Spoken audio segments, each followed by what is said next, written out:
Hello everyone, I am Nikita विश्वास। कल हमने फिशरीज का बेसिक्स पढ़ा था कि फिशेज में क्या क्या न्यूट्रिशन पोषक तत्व है, क्या उसका स्टेटस है फिशरीज सेक्टर का इंडिया में, बिहार का क्लासिफिकेशन वगैरह पढ़ा था। फिर उसका बाहरी कैसा वो दिखता है वो सब पढ़ा था, उसके पार्ट्स पढ़े थे। आज हम आगे पढ़ते हैं ब्रीडिंग के लिए। ठीक है, तो आज हमारा पहला टॉपिक है ब्रीडिंग, जिसको हिंदी में हम बोलते हैं प्रजनन। तो जो फिशेस होती है वो मोनोशियस भी होती है और डायोशियस भी होती है। ठीक है, मोनोशियस का मतलब क्या होता है? मोनोशियस का मतलब होता है कि जो मेल ऑर्गन है और फीमेल ऑर्गन है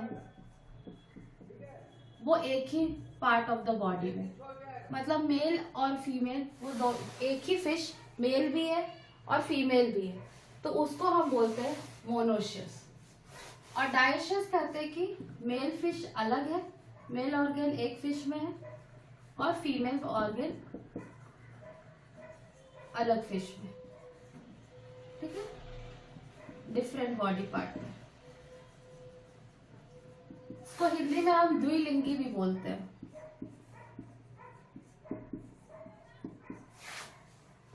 और मोनोशियस जिसमें एक ही में होता है सेम में, उसको हम उभयलिंगी भी बोलते हैं।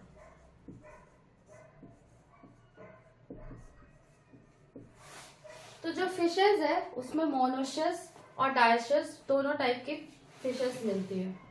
ठीक है, मोनोशियस में जैसे है सीबास है, एग्जाम्पल में सीबास। ठीक है, और ज्यादातर फिश डायोशियस ही होती है, जैसे हम रोहू, कतला, ये सब। कुछ फिशेस पार्थेनोजेनेसिस भी शो करती है।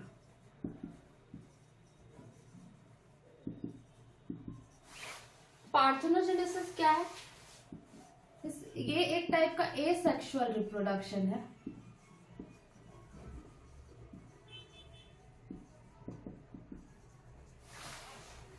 जिसमें ओवम ही बिना फर्टिलाइजेशन के ही एम्ब्रियो फॉर्म कर देता है।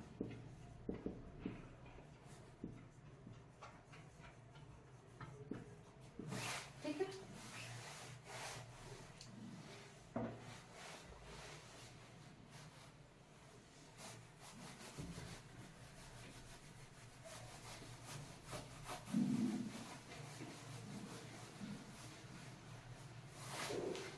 अब फिशेस में देखा गया है कि 3 तरह का रिप्रोडक्शन देती है। फर्स्ट है ओवीपैरस, फिशेस ओवीपैरस भी होती है,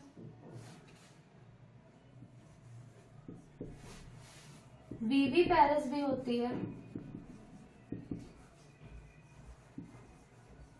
और तीसरा है ओवोवीवीपैरस।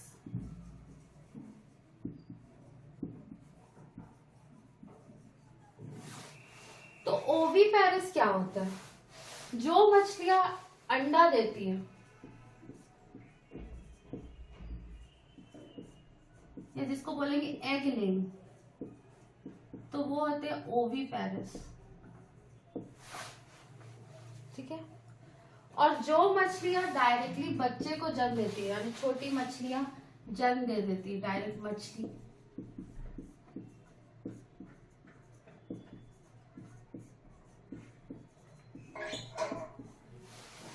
वो होता है वीवीपैरस। और ओवोवीवीपैरस क्या होता है? ये क्या करती है कि इनके बॉडी के अंदर ही अंडा होता है। ठीक है, लेकिन ये अंडा हैच होता है बॉडी के अंदर ही और फिर मछलियां निकलती है।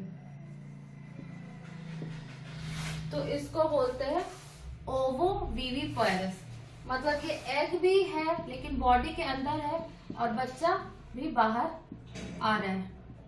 एग बॉडी के अंदर ही फूट रहा है और फिर मछलियां बाहर आ रही है। ठीक है,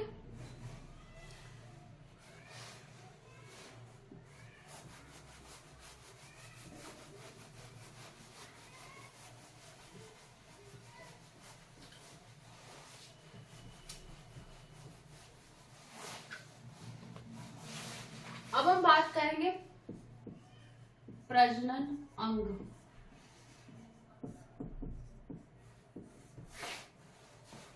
तो जो मेल होते हैं उसमें कौन सा ऑर्गन होता है?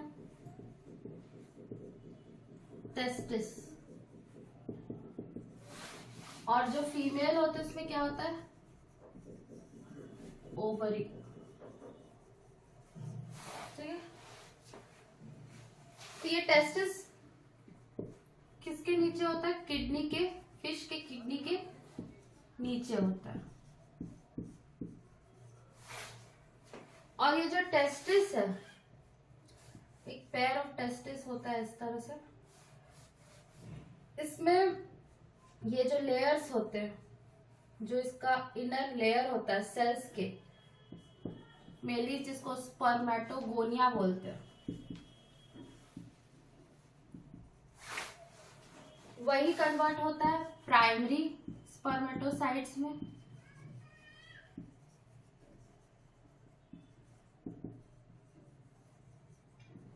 सेकेंडरी स्पर्मेटोसाइट्स में,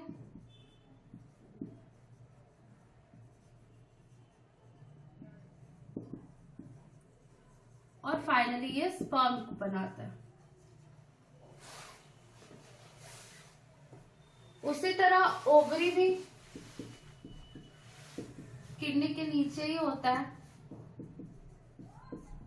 और ओवरीज आगे की ओर सटा हुआ नहीं रहता, जबकि पीछे की ओर ये पूरा सटा हुआ रहता है। इसमें भी लेयर्स होते हैं, जो होता है 3 लेयर्स होते हैं। पहला लेयर होता है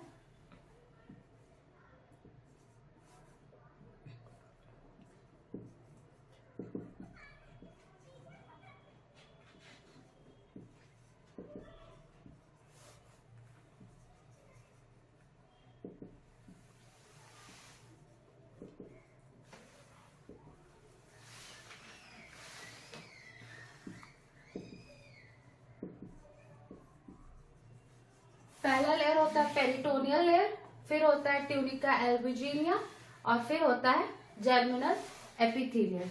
ये जर्मिनल एपिथेलियल से ही फिर एग फॉर्मेशन होता है। ठीक है,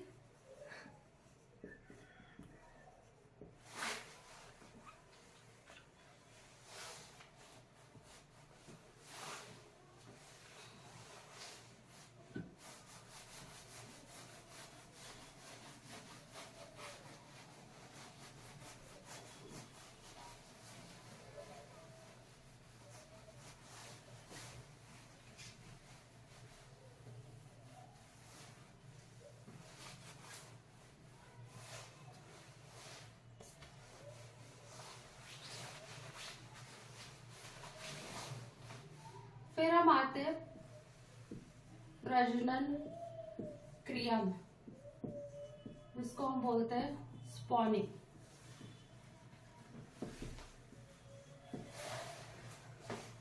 मेनली क्या होता है, जो फीमेल्स होती है, फीमेल फिशेस, वो एग को पानी में रिलीज करती है ज्यादातर।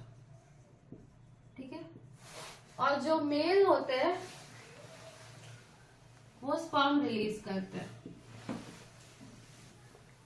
और फिर फर्टिलाइजेशन होता है।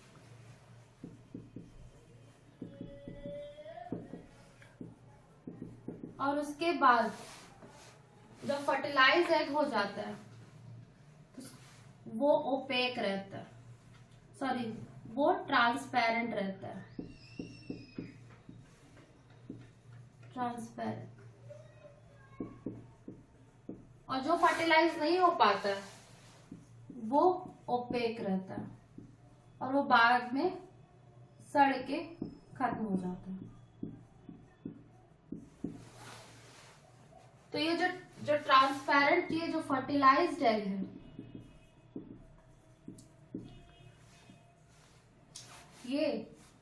14 से 18 घंटे के में इसको डेवलपमेंट टाइम लगता है, ये कंप्लीटली एम्ब्रियो में कन्वर्ट हो जाता है।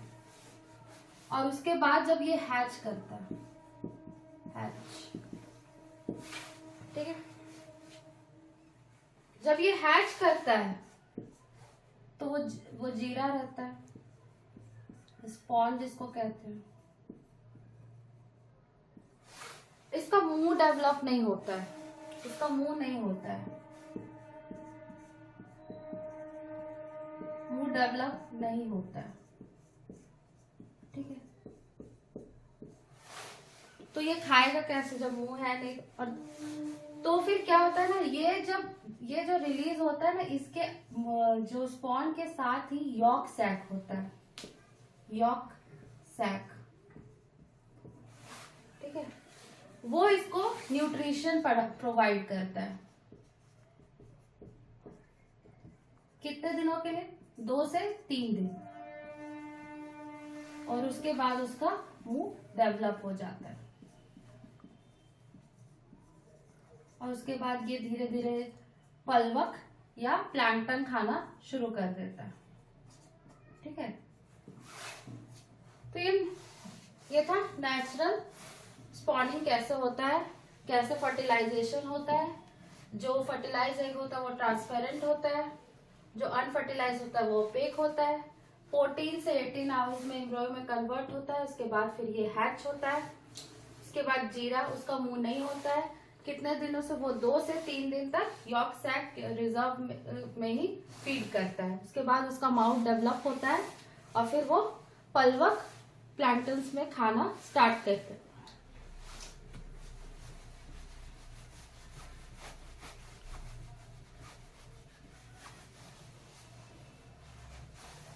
ये जनरल था। अगर हम कार्ब्स की बात करें, जो रोहू, कतला, मृगल है, इसमें यूजुअली जो मॉनसून का टाइम होता है, जुलाई से अगस्त, ये उनका ब्रीडिंग टाइम होता है। इस टाइम वो आपस में ब्रीड करते हैं, ठीक है। और अगर फिर फर्टिलाइजेशन हुआ तो फिर एग फॉर्मेशन होगा, फिशेज आएगी। लेकिन अगर वो नहीं हुआ तो फिर वो एग क्या होगा? डिस्ट्रॉय हो जाएगा या डिसइंटीग्रेट हो जाएगा, मतलब सड़ जाएगा।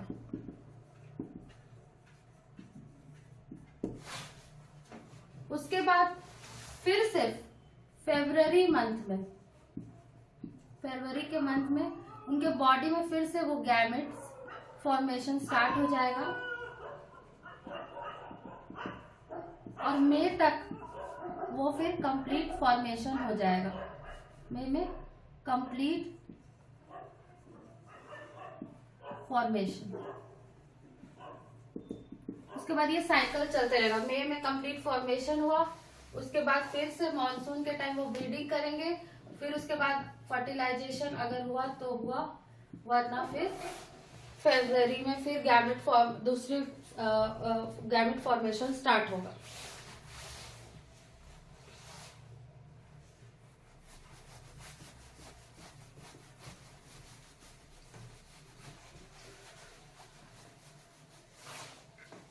कार्प्स में भी सबसे ज्यादा जो पाला जाता है वो कॉमन कार्प है।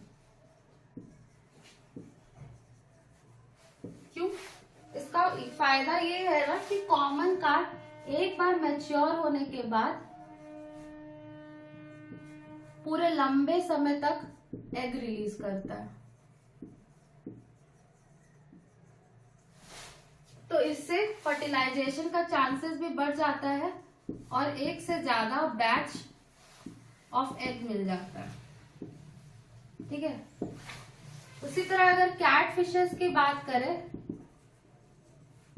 तो एक बार मैच्योर होने के बाद वो 1 से 2 इयर्स तक एग रिलीज करता है।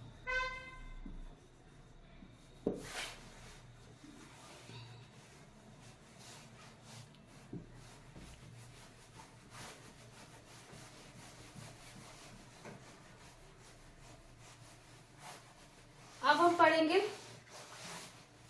अंड जनन शक्ति,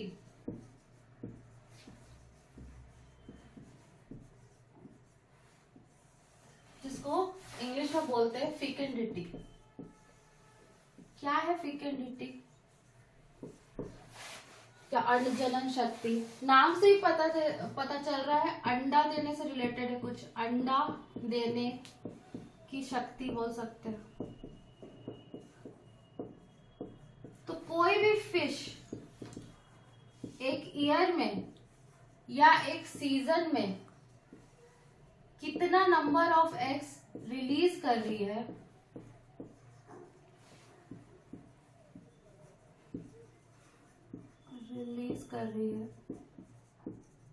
वही उसका हो गया अंड शक्ति, अंड जनन शक्ति या फिर फेकेंडिटी। ठीक है, तो बहुत सारी फिशेस है वो अपने एग्स का देखभाल करती है, जैसे पेरेंट्स हमारा करते हैं ना, वैसे ही देखभाल करती है, जिसको हम इंग्लिश में बोलते हैं पेरेंटल केयर शो करती है। और बहुत सारी फिशेस है जो पेरेंटल केयर शो नहीं करती है।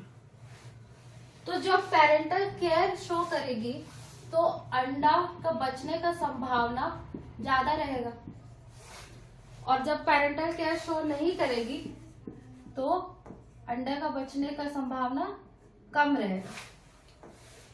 तो नेचर ने एक बनाया है एक सिस्टम, उसमें क्या है कि अगर फिश पेरेंटल केयर शो कर रही है तो अंडा के बचने का संभावना है, तो ऐसे में जो ये सब फिशेस है वो कम एग रिलीज करती है, क्योंकि जितना रिलीज करेगी बहुत ज्यादा चांसेस है कि सारे एग्स बच जाए। लेकिन जो फिशेस पेरेंटल केयर शो नहीं करती है वो ज्यादा एग रिलीज करती है, लाखों की मात्रा में। क्यों? क्योंकि उनके बहुत कम चांसेस है बचने का, तो बहुत सारा रिलीज करेगी तो कुछ बचेगा। ठीक है,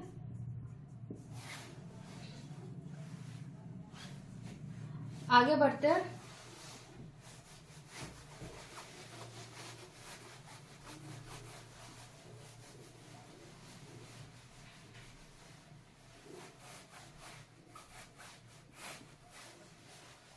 अब हम पढ़ेंगे कि फ्रेश वाटर यानी मीठे पानी में कौन कौन सा फिश को, मीठे पानी में कौन कौन सा फिश को हम कल्चर कर सकते हैं, कल्चर कर सकते हैं।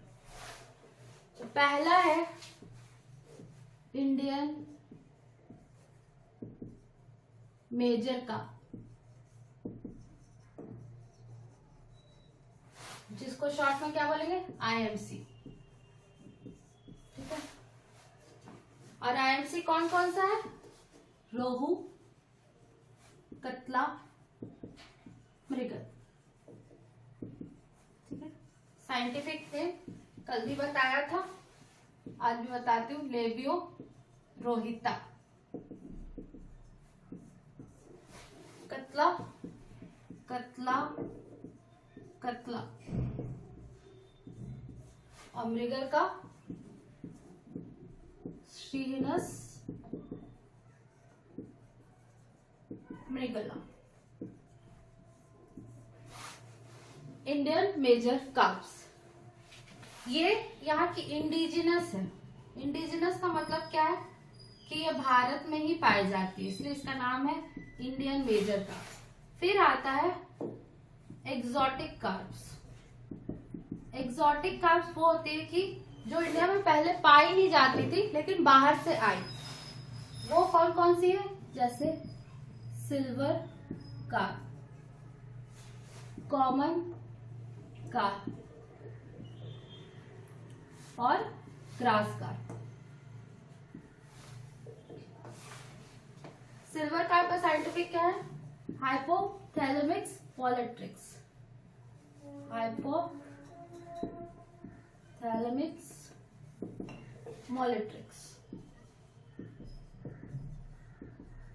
ठीक है, कॉमन कार्प का क्या है, सिप्रिनस कार्पियो।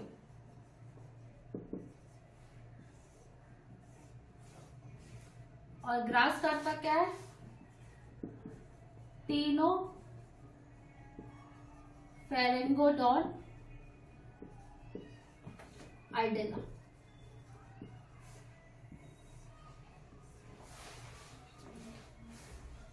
ठीक है।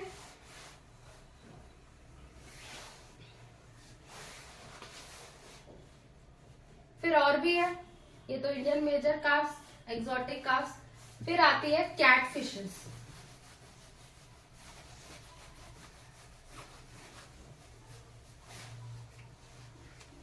कैट फिशेस जो हम कल्चर कर सकते हैं वो है मागुर,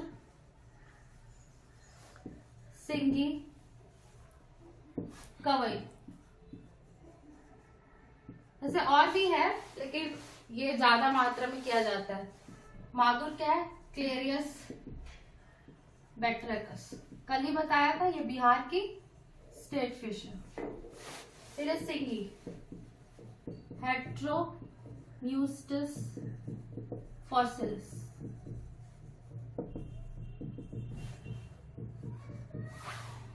और कवई एनाबास टेस्टिडियस। इसको क्लाइंबिंग पर्च भी बोलते हैं, क्लाइंबिंग पर्च।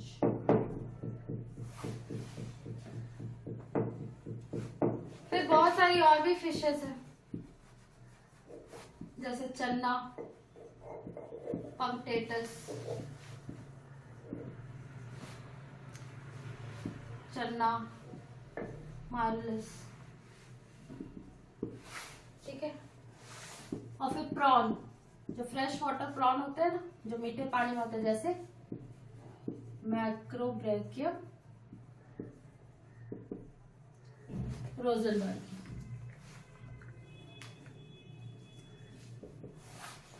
तो ये थी कुछ मछलियां जो मीठे पानी में हम कल्चर करते हैं। अब हम आगे पढ़ेंगे कि तालाब का रख रखाव और तालाब कैसे बनाते हैं। ठीक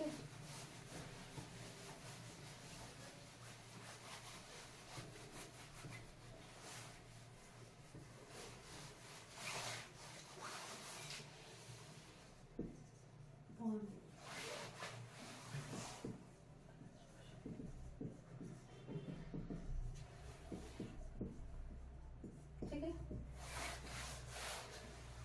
तो हमको पता है कि कोई भी अगर हमको कल्चर करना है तो पॉन्ड का जो स्ट्रक्चर है, पॉन्ड किस तरह से बनाया जाता है, ये बहुत ज्यादा इम्पोर्टेंट है। ठीक है। और पॉन्ड क्या होता है? दो तरह का होता है। एक तो नेचुरल पॉन्ड जो ऑलरेडी रहता है, पोखर वगैरह, और एक आर्टिफिशियल पॉन्ड जो हम बनाते हैं।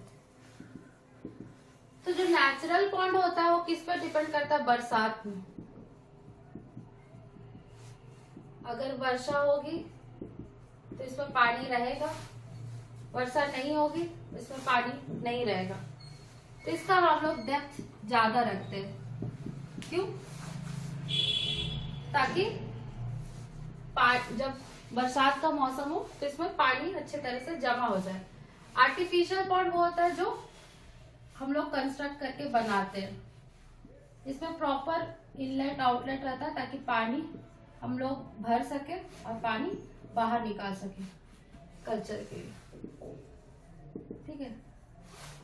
तो पॉन्ड कंस्ट्रक्शन करने के लिए बहुत सी बातों का ध्यान रखना पड़ता है, जैसे कि डिस्कस करते हैं।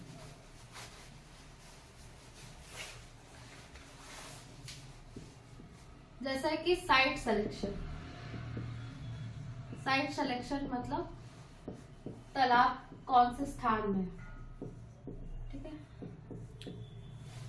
सेकेंड है मिट्टी, सॉइल का क्वालिटी, मिट्टी का क्वालिटी। ठीक है। किस टाइप का मिट्टी।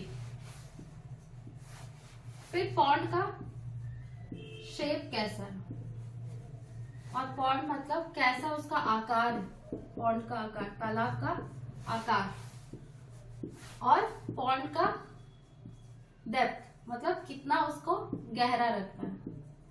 और फिर हम लोग डिटेल में फिर पॉन्ड कंस्ट्रक्शन का बात करेंगे कि उसमें कौन कौन सा पार्ट होता है, कैसे कंस्ट्रक्ट करते हैं। तो वन बाय वन डिस्कस करते हैं। पहला है साइट सिलेक्शन या तालाब का स्थान।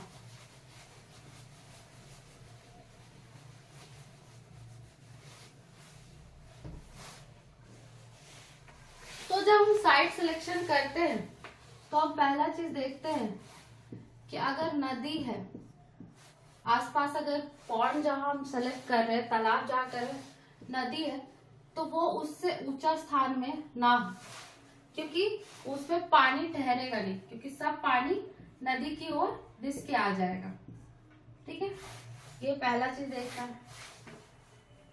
दूसरा चीज देखना है कि वहां का जो मिट्टी है वो बंजर ना हो।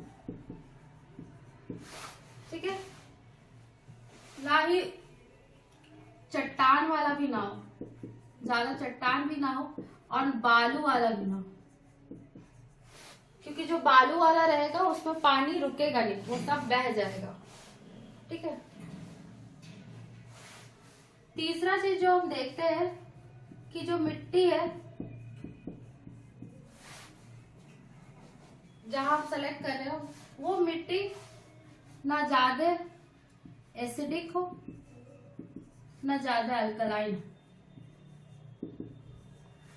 ना ज्यादा जिसको हिंदी में क्षारीय बोलते हैं और अम्ल बोलते हैं ना हो। तो क्या होता है ये क्षारीय? हमको पता है कि ये पीएच स्केल में अगर देखा जाए तो जो ये 7 है इसको हम न्यूट्रल बोलते हैं। इससे अगर कम होता है तो उसको हम क्या बोलते हैं? एसिडिक है, क्षारीय। और अगर 7 से ज्यादा हो तो उसको हम एल्कलाइन बोलते हैं। तो सुटेबल उसका पीएच हो, क्योंकि ज्यादा एसिडिक भी अच्छा नहीं है, ज्यादा अल्कलाइन भी अच्छा नहीं है। ठीक है,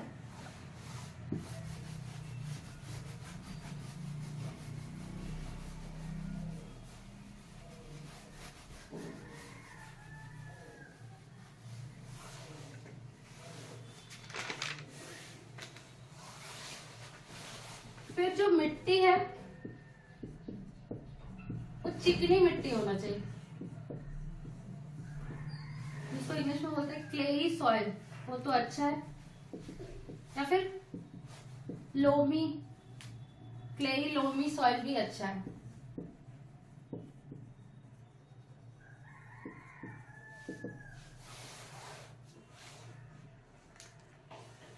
ठीक है, और जहां पॉन्ड तालाब बना रहे हैं उसके नजदीक ही सोर्स ऑफ वाटर या पानी का स्रोत होना चाहिए, जैसे कि ट्यूबवेल हो या कोई नहर हो, ताकि पानी आसानी से तालाब की ओर लाया जा सके। और अगर घर भी पास में हो तो अच्छा है, ताकि तालाब का रख रखाव किया जा सके।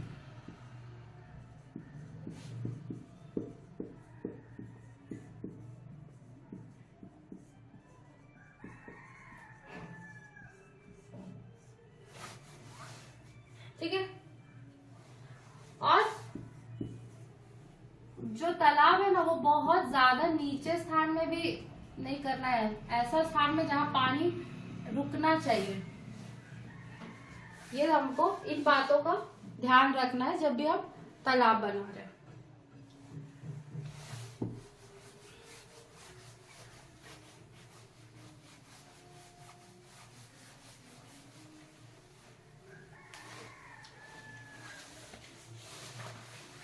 अब हम बात करेंगे दूसरा पॉइंट मिट्टी की, सॉइल क्वालिटी का। तो हमने पहले भी बहुत सारे मिट्टी का पॉइंट्स डिस्कस किया। अब इसमें क्या है कि मिट्टी बहुत आवश्यकता क्यों हो जाता है, इंपॉर्टेंस मिट्टी का बढ़ जाता है, क्योंकि मिट्टी से ही हम बांध बनाते हैं। बांध जिससे पानी के, जिसको इंग्लिश में एम्बैंकमेंट बोलते हैं या डाइक। क्योंकि अगर मिट्टी ठोस नहीं रहेगा, पकड़ में नहीं रहेगा, तो जो हमारा जो भी पानी वानी से ये जो बांध है वो ढह जाएगा और वो सब पॉन्ड में आ जाएगा। और पॉन्ड कैसा हो जाएगा, मटमैला हो जाएगा और पूरा पॉन्ड में सिर्फ मिट्टी मिट्टी ही हो जाएगा। तो मिट्टी का बहुत बड़ा योगदान है कि बांध अच्छा बने। दूसरा, मिट्टी ऐसा होना चाहिए जिसमें सॉइल रिटेंशन पावर, मतलब ऐसा जो पानी को पकड़ के रखे और उसका रिसाव कम, मतलब बह न जाए। ये नहीं कि पानी हम लोग पॉन्ड में डाल रहे हैं और पानी पूरा कहीं और चला जा रहा है, तो फिर कैसे आप लोग कल्चर करेंगे। ठीक है, तो अब सॉइल ये सब तो होना चाहिए, पर अब हम सॉइल का टेस्ट कैसे करें। सॉइल में तो बहुत सारा, और सॉइल तीसरे चीज के लिए इसलिए भी इम्पोर्टेंस होता है क्योंकि सॉइल में ही बहुत सारा केमिकल रिएक्शंस होता है जो कि प्लांट के लिए जो बहुत जरूरी होता है। तो सॉइल का अच्छा होना तो बहुत जरूरी है। तो इसलिए हम लोग उसका टेस्ट करने के लिए क्या करते हैं ना, ये अगर पॉन्ड है तो इसका जो कोना है या बीच से ऐसा 8-10 जगह चुन लेते हैं, ऐसा 1-2 ऐसे करके 8-10 जगह कोना और बीच से मिला के 8-10 जगह, और उससे एक ऐसे इसमें 2 फीट तक गड्ढा खोद देते हैं। ठीक है, कोना में और बीच में, और हर जगह से अलग अलग जगह से कहीं 1 सेंटीमीटर, कहीं 1.5 सेंटीमीटर, 2.2 सेंटीमीटर, 2.5 सेंटीमीटर का ऐसे सैंपल कलेक्ट करते हैं और ये सैंपल को फिर लैब में टेस्ट करवाते हैं कि ये जो मिट्टी है ये उपयुक्त है कि नहीं। तो सॉइल में कौन कौन से फिजिकल केमिकल पैरामीटर्स है वो हम देखेंगे।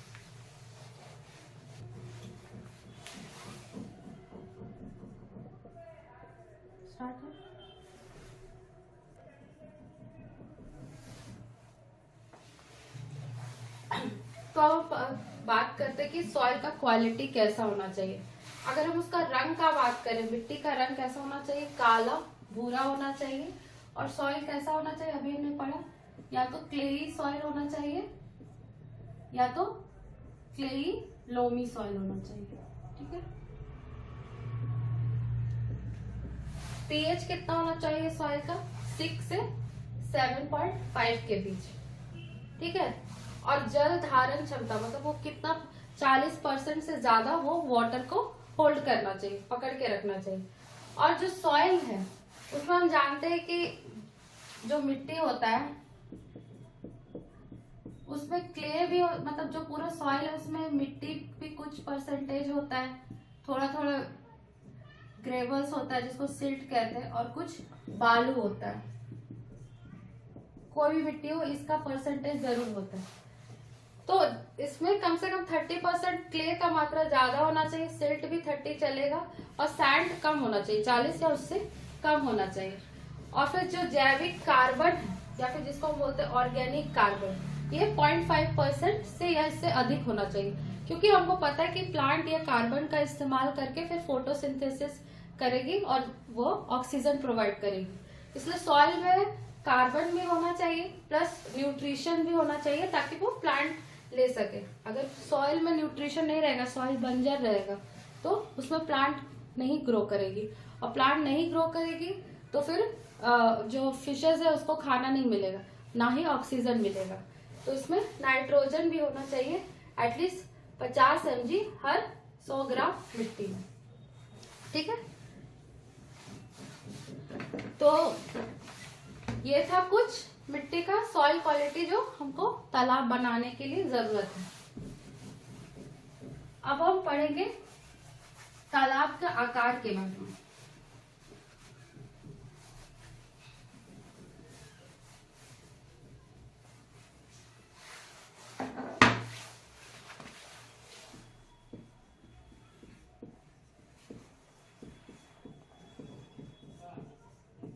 शेप के बारे में। तो शेप, तालाब तो बहुत तरह का होता है, तालाब गोल भी होता है, रेक्टेंगल शेप का भी होता है,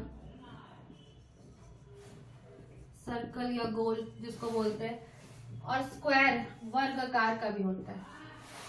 लेकिन देखा जाता है कि जो सबसे ज्यादा इकोनॉमिकल है या सबसे ज्यादा जिसको मैनेज करना आसान होता है वो होता है रेक्टेंगल वाला।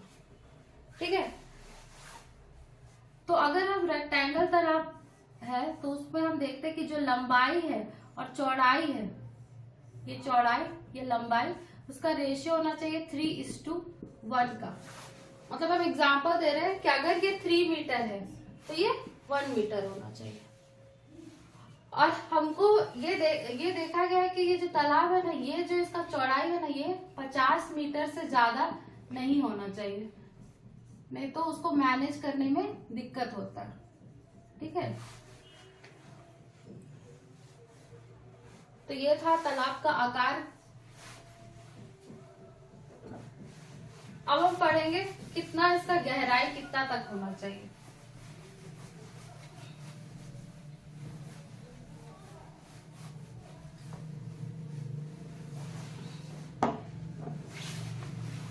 डेप्थ या गहराई, तालाब का नॉर्मली गहराई कम से कम 1 से 1.5 मीटर तक होना ही चाहिए। तो जो तालाब में पानी सूख जाता है उसका एटलीस्ट गर्मी के मौसम में भी गहराई तो ज्यादा होना चाहिए और कम से कम पानी उसमें 1 से 1.5 मीटर तक रहना ही चाहिए।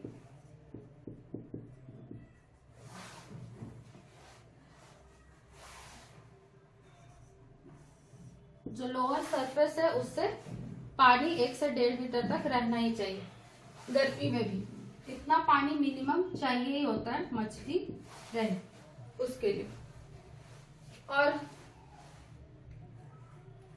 बहुत सारे तालाब जिसमें ट्यूबवेल है या पानी का सोर्स अवेलेबल है, तो वो तालाब अगर पूरा गहराई 2 मीटर तक भी है तो हम उसमें पानी डाल के 1 से 1.5 मीटर तक गहराई रख सकते हैं या फिर 2 मीटर तक रख सकते हैं। ठीक है, लेकिन इतना मिनिमम गहराई होना ही चाहिए 1 से 1.5 तक।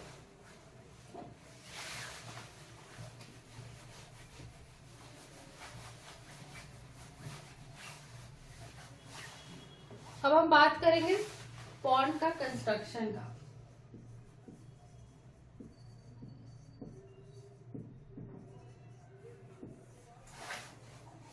तो जब हम पॉन्ड कंस्ट्रक्ट करते हैं तो क्या करते हैं हम, पहले तो उसका हम मैप तैयार करते हैं कि कहाँ हमको करना है। उसके लिए हम नॉर्मली जो बांस वगैरह है उससे नाप लेते हैं कि कहाँ कहाँ हमको उसका कॉर्नर रखना है, कितना दूर में उसका बीच का स्थान आएगा। ठीक है, नॉर्मली जो तालाब होता है उसमें कौन कौन सा पार्ट रहता है, उसमें होता है बांध, ठीक है, एम्बैंकमेंट, फिर बर्म, एक्सप्लेन करूंगी मैं कि क्या क्या होता है। फिर होता है हार्वेस्टिंग पिट जिसको बोलते हैं मुख्य गड्ढा,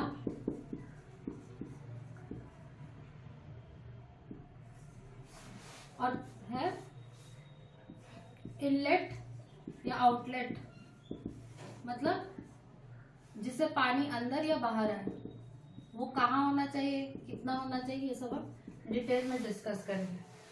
ठीक है, तो बांध बनाने के लिए हम क्या करते हैं, जो बांध है उसको बनाने के लिए जब हमने पूरा मैपिंग कर लिया उसके बाद हम यही का मिट्टी जो हमने कोड़ा है उस वो जो 1 से 1.5 मीटर मिट्टी खोद के उसी से हम बांध बना रहे हैं। ऐसे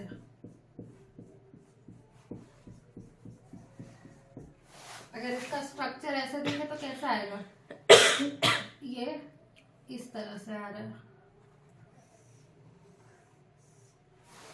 ये हमारा पॉन्ड हो गया जिसमें पानी है, और ये हमारा हो गया बांध।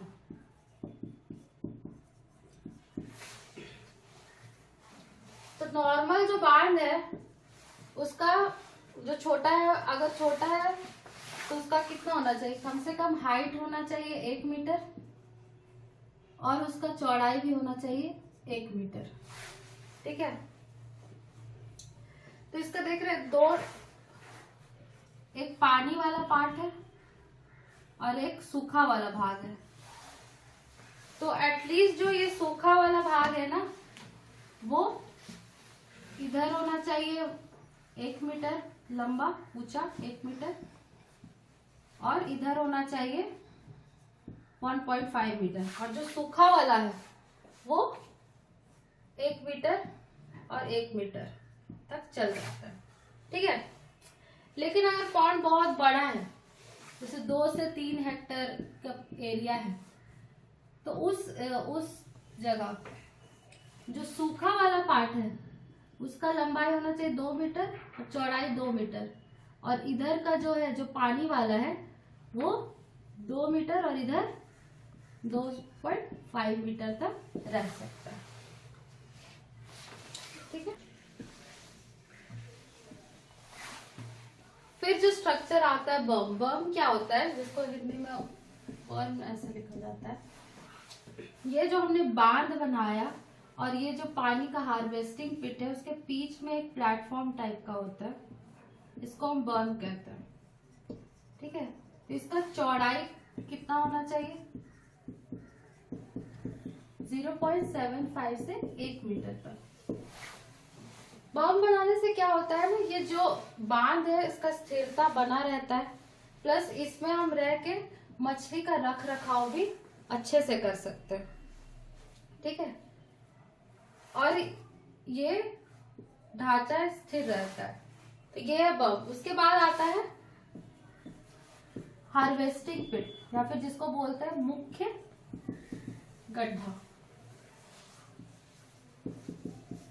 ये जो हार्वेस्टिंग पिट है, इसी से हम मछली को निकालते हैं। तो ये जो पॉन्ड है, इसमें जो पहले हम गड्ढा करते हैं, सीढ़ी नुमा पहले हम गड्ढा ऐसे बनाते हैं, 1.5 मीटर तक गड्ढा करते हैं, और उसके बाद फिर हम इसको प्लेन कर देते हैं, ताकि हम इससे मछलियों को हार्वेस्ट कर सके, मतलब निकाल सके। ठीक है, ये होता है हार्वेस्टिंग पिट।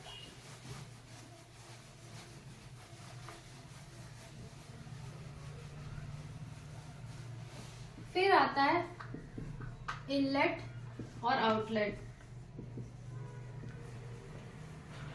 गेट। तो ये होता है पानी अंदर और बाहर करने के लिए जो हम पाइप लगाते हैं, उसी को हम इनलेट और आउटलेट गेट कह रहे हैं।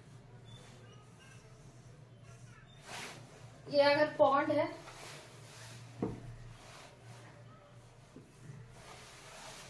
तो जो इनलेट गेट होता है वो जमीन से 10 से 15 इंच ऊपर इनलेट गेट रहता है। ठीक है, पाइप रहता है, पीवीसी का पाइप रहता है ऐसे, ताकि पानी बाहर निकल सके। और ये जो पाइप है, अगर छोटा पॉन्ड है तो इसका डायमीटर 15 सेंटीमीटर तक रहेगा, और अगर बड़ा पॉन्ड है तो इसका डायमीटर 30 सेंटीमीटर। तो ये जो इनलेट पाइप है, छोटा का हमने बोला 15 सेंटीमीटर, तो जो 0.5 से 1 हेक्टेयर तक का पॉन्ड है, उसमें ये पीवीसी पाइप का डायमीटर 15 सेंटीमीटर तक रहेगा। और जो बड़ा पॉन्ड है, तो जैसे 2 से 3 हेक्टेयर, तो उसमें 30 सेंटीमीटर तक है। और उसके बाद फिर ये जो पीवीसी पाइप का है, इसका जो है, उसको हम तार से, ऐसे जालीदार तार से ढक देते हैं, ताकि कोई भी बाहर की मछलियां अंदर प्रवेश ना कर सके। ठीक है, और जो आउटलेट पाइप है, वो हम हार्वेस्टिंग पिट के जितना गड्ढा रहता है उसके पास लगाते हैं, ताकि यहाँ से सारा पानी निकल सके और फिर हम मछलियों को बाहर हार्वेस्ट कर सके, मतलब जाल के द्वारा पकड़ के हार्वेस्ट कर सके। ठीक है, और इसका डायमीटर 3 सेंटीमीटर लगभग रहता है, 3 मीटर, यहाँ से लगभग 3 मीटर ऊंचा हार्वेस्टिंग पाइप के नजदीक, और इसका भी डायमीटर लगभग उतना ही होता है, 15 सेंटीमीटर और 30 सेंटीमीटर के आसपास। ठीक है, लेकिन अगर पॉन्ड बहुत बड़ा है ना, बहुत ज्यादा बड़ा है, तो उसके लिए फिर पाइप से काम नहीं चलता है, तो हम लोग स्लस गेट्स बनाते हैं। बड़ा बड़ा गेट रहता है जिसमें ऐसे बंद करके पानी अंदर या बाहर कर सकते हैं। ठीक है, ये था कुछ बात पॉन्ड कंस्ट्रक्शन का। अब हम आते हैं वाटर क्वालिटी।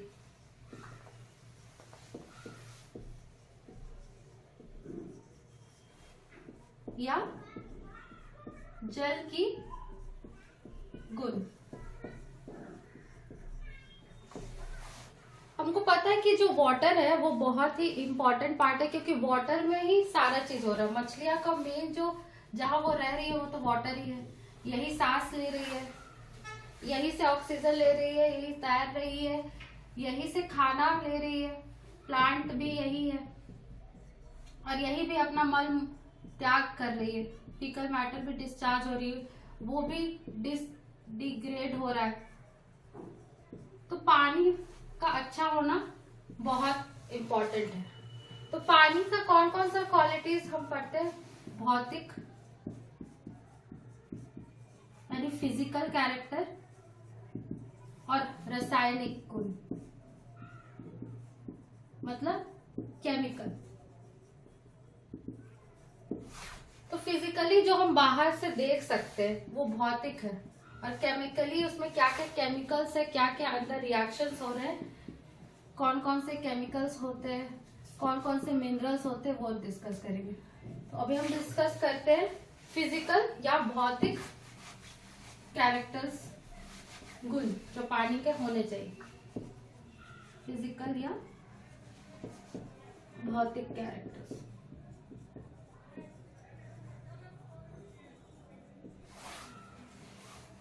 पहला है पानी का रंग।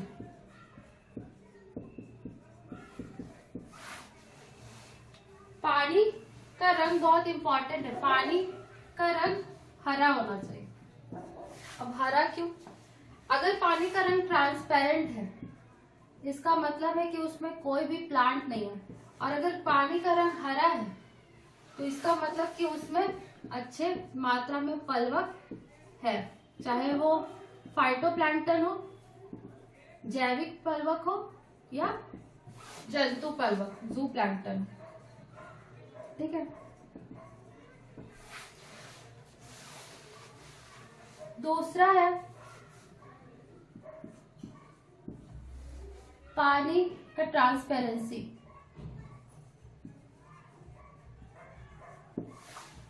ठीक है, तो पानी कम से कम इतना ट्रांसपेरेंट होना चाहिए कि सनलाइट इसमें जा सके अंदर तक। क्यों? क्योंकि सनलाइट अगर नहीं जाएगा तो प्लांट फोटोसिंथेसिस नहीं करेगी और फिर खाना नहीं बना पाएगी।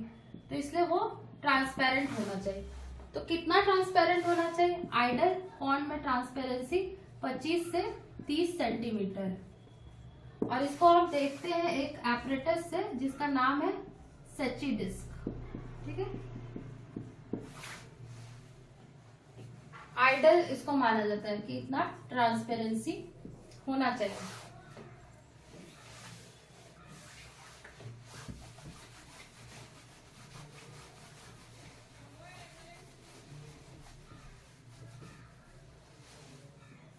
फिर तीसरा कैरेक्टर है गहराई।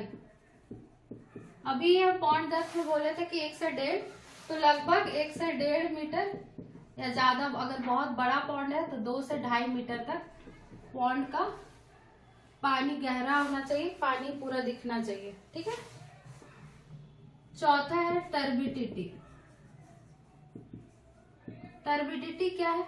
मटमैलापन।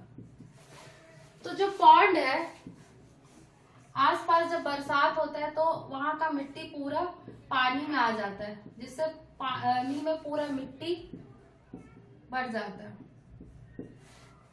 और बहुत सारा कोलाइडल पार्टिकल्स, बहुत सारा पार्टिकल्स, इससे पानी में मिट्टी भर जाता है। इससे क्या क्या दिक्कत होता है? एक तो पहले सूर्य का रोशनी अंदर नहीं आ पाता है, ठीक है, जिसके कारण अच्छा से खाना नहीं बनता है, तो जो पानी में जो डीओ है, डिजोल्व ऑक्सीजन, वो कम हो जाता है। दूसरा, ये जो मिट्टी है गल फेफड़ा वगैरह, उसमें भी फंस जाता है, जिससे सांस लेने में दिक्कत होता है। ठीक है। तीसरा, उन लोग को आसपास तैरने में भी दिक्कत होता है, क्योंकि कुछ दिखाई ठीक से नहीं देता है। तो पानी का टर्बिडिटी कम होना चाहिए।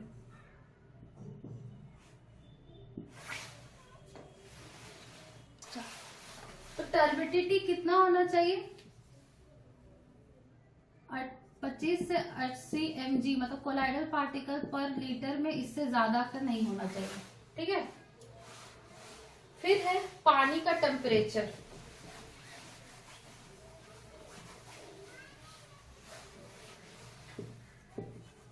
पानी का टेम्परेचर,